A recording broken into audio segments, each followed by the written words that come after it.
Happy Friday and welcome to today's tech video. This is Ryan Knows Tech from techinform.us, and I mentioned in a couple days ago's video when I was talking about the new processors for the 2011 MacBook Pro that I would be doing a 2011 MacBook Pro expectations video, and it appeared that you guys wanted to see this pretty quickly, so here it is. I'm going to be reading a few things off macrumors.com. Thanks to them. I'll try to remember to put that link down below. But here it is. There's been a couple issues with the new processor that everyone's expecting in the new MacBook Pro, so that may set some things back. Hopefully not as bad as last year, but we'll have to see what happens.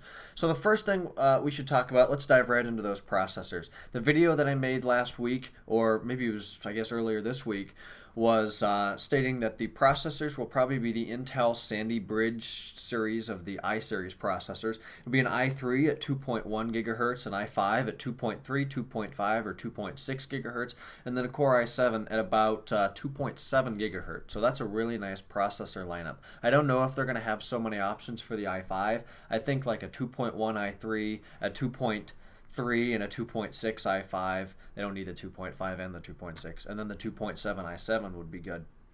But those are some really nice specs.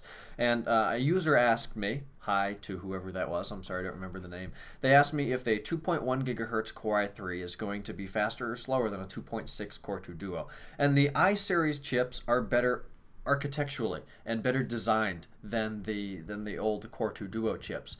It isn't all about clock speed and cache per se.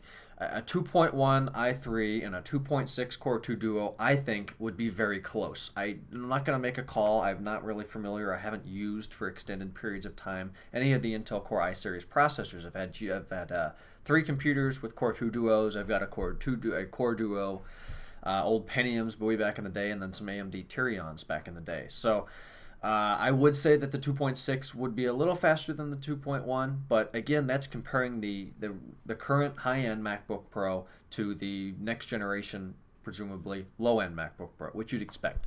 So processors, it looks like Intel has had some design errors with its Cougar Point chip, whatever.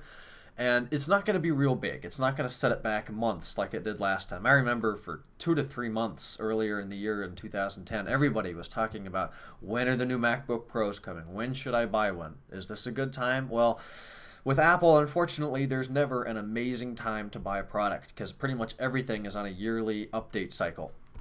The iPhone, if you buy one after Christmas or even around Christmas, you're going to feel like a fool in June when the new one comes out. The iPad, April's going to be its month, late March to April. The iPod, September. I mean, Apple is really, I love it that they keep updating the products, but it's also bad because you only have an updated product for a few months before it's already out of date.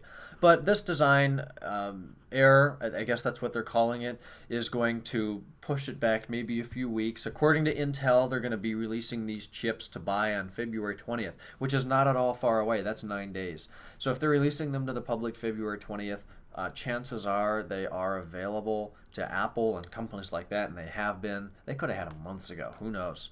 I don't work for Apple, at least not yet. So that's what the processors are probably going to look like. RAM, we're not going to see DDR4 because nobody has that. Somebody asked me that. It's going to be DDR3. It'll probably ship with 4 gig standard, and I hope the prices on 8 gigs come down because right now I think it's like $400 or $600, which is terrible because you can buy it off Otherworld Computing now for I think $200, which is a great price because I paid $399 about a year ago. So RAM, processors, graphics cards, they usually do a graphics card update. Before the 2010 MacBook Pro was the 9400 mobile, 256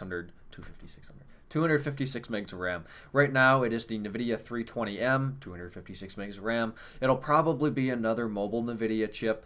I don't think they're going to put 2 graphics cards in the 13-inch MacBook Pro. They'll save that for the 15 and 17. There's more room, there's more power, and there's also less battery life. And speaking of battery life, we've seen battery life upgrades forever. In the first MacBook Pro I had, the 2010, that was a 7-hour battery. I got between 6 and 8 hours of battery life out of it. This one's a 10-hour battery. I'll get between 7 and 11 hours out of it, which is phenomenal. And I expect the next battery to be even better. Maybe 12 hours, 11, 12. Maybe they'll keep it at 10. I would guess that it goes to 12 to 14 though, because they've always got better battery technology every year. That's one of the big things they pride themselves with, and they definitely deserve it. They do a fantastic job. Physical design. A lot of rumors going around that they're going to change the physical design, make it thinner, make it lighter, maybe less apt to turn into a DentBook Pro, Jeff. But I don't know if they are going to change it because it's a really beautiful design right now. It is really thin. It is not too heavy. I think that it's very well built unless you're pushed downstairs and you drop it, Jeff. But it's a phenomenal design, and I really do hope that they keep it. Not only because I don't want to look outdated in 3 months, but I think it's well worth keeping and well worth using in the future. But if they do change it, I'm sure it will be better. And if they get rid of the keyboard on the 13-inch MacBook Pro, I'm going to cut off a limb because that's an essential for me at this point. Not that I'm always looking at my keys. It's just I love it. I never thought I'd use it, and it's incredible to have that. So other specs, hard drive upgrades, they usually do hard drive upgrades. Like before, you used to get a 160 gig drive in the low end. Then it was a 250. Next upgrade will probably be a 320 and then a 500. You know, they just keep moving stuff up with the times to keep it up to date, and I expect that. Screen resolution upgrades would be awesome. In the 13-inch MacBook Pro, bump it up to 1440 by 900. If they do redo the case, I would love to see a 16 by 9 display and another USB port. That would be really cool to have along with a bigger battery. So all of these spec upgrades and USB 3, probably eSATA, maybe some of that, probably not. It kind of died off.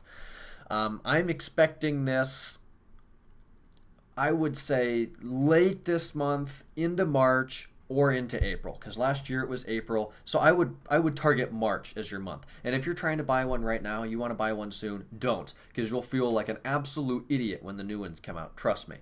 I've done that with Apple products a long time ago. It's not a good feeling. So I would just wait, hold on to your PC or old beater, whatever you're using now. Wait till the new MacBook Pros come out and jump on them.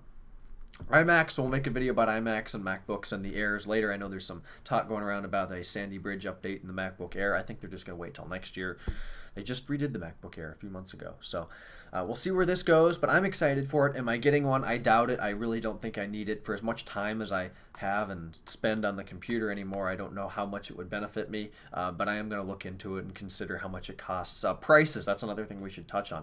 I don't think they're going to go up or down at least more than $100. I know Apple has done changes in the past, but with jobs out of it, I think they're trying to make as few big decisions as possible that are not essential to the company.